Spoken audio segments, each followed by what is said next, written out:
வந்துச்சு. நம்ம டாக்டர் படிச்சிருக்கிறதெல்லாம் பார்த்துச்சுன்னா என்ன படிக்கிறாருன்னு எனக்கு ஒண்ணுமே புரியல. அதை கொடுத்துட்டாரு பாருங்க. அவரு என்னென்ன படிச்சிருக்காரு? MSc, FICS, FCCP, FIMS, FMMC, DSc. எனக்கு டிஎஸ்சி எம்பிபிஎஸ் மட்டும்தான் எனக்கு தெரிந்தது. மற்றவெல்லாம் நீங்கள் வாங்கின பட்டங்கள் எல்லாம் எனக்கு அதனுடைய அப்ரிவியேஷன் எது என்று கூட தெரியாது.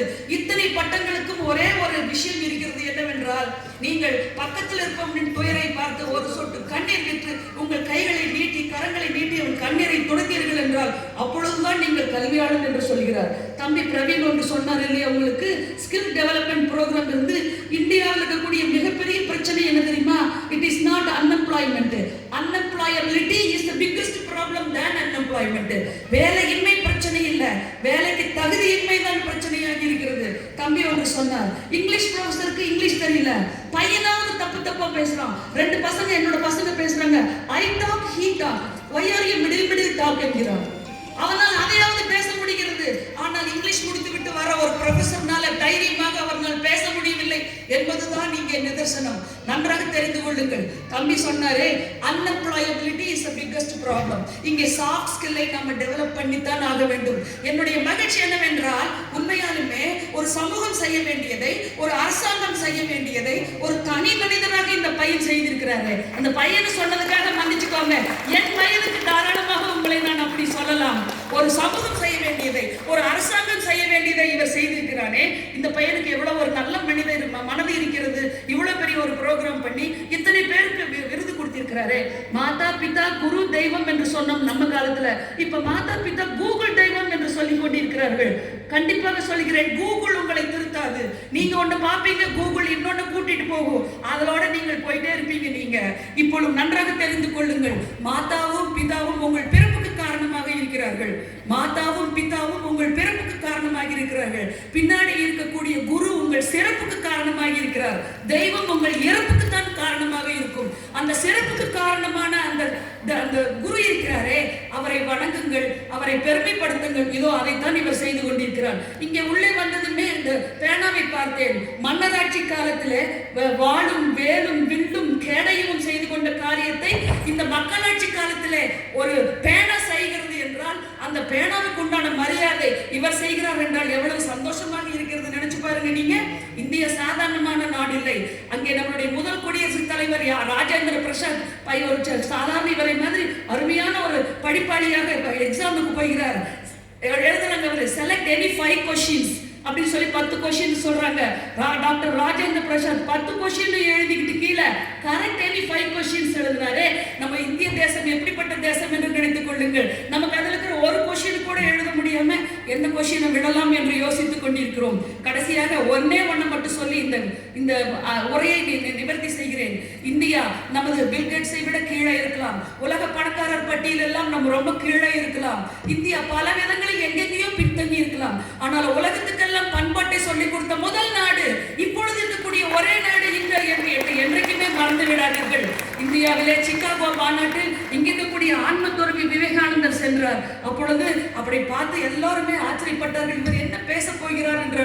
அவர் கீழே இறங்கிறார். அங்கே ஒரு அமெரிக்க பெண்மணி அவரை பார்த்து, mister Vivekanandar, shall I ask you one thing? Yes of course madam என்று சொல்கிறார்.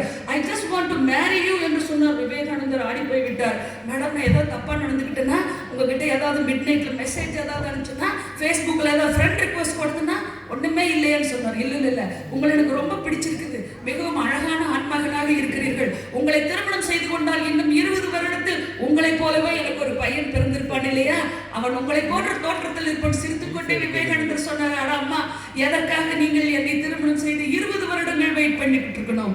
நீங்க இந்த கணமே இப்பொழுதே என்னை உங்கள் மகனாக ஸ்வீகாரம் செய்து கொள்ளுங்கள். இப்பொழுது நீங்கள் எனக்கு அம்மா, நான் உங்களுக்கு மகன் என்று சொன்னாரே.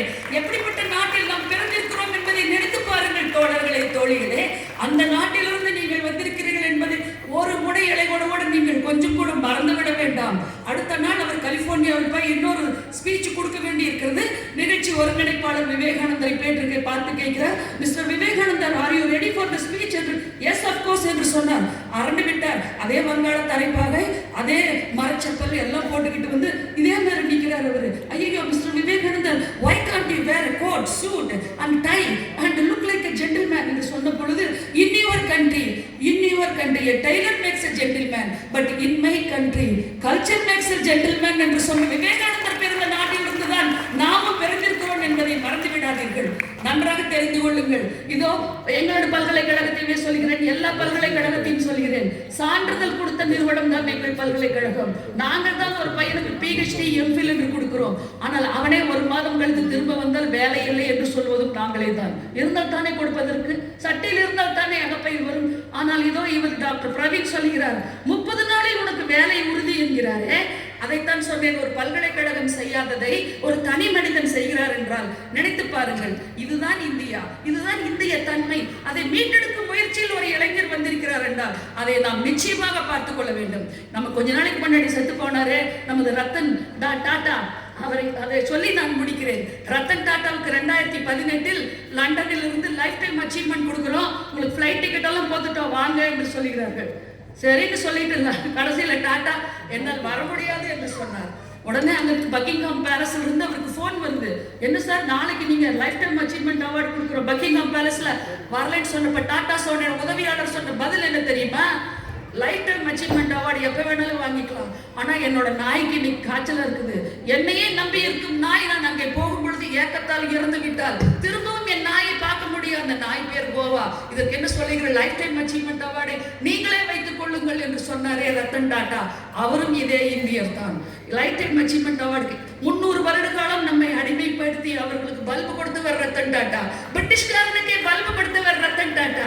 அந்த நாட்டிலிருந்து வந்திருக்கோம் என்பதை மறவாமல் இந்த டாக்டர் பிரவீன் மாதிரி ஆட்களுக்கு ஒத்துழைப்பு கொடுத்து ஒரு அரசாங்கம் செய்ய வேண்டியதை தனி மனிதன் செய்கிறாரே, அவருக்காக நீங்கள் எல்லாரும் சேர்ந்து ஒரு கரவொலி எழுப்பி அவருக்காக அனைவரும் ஒத்துழைப்பு கொடுத்து நமது டாக்டர் அத்தனை பேர், நம்மளுடைய அரசியல்வாதி அவர்கள், MLA அவர்கள், அப்புறம் நம்ம ஜட்ஜ் அவங்க அத்தனை பேருக்கும் உங்களுடைய மகிழ்ச்சியான கரவொலியை தெரிவிக்குமாறு கேட்டுக்கொள்கிறேன். நன்றி, வணக்கம்.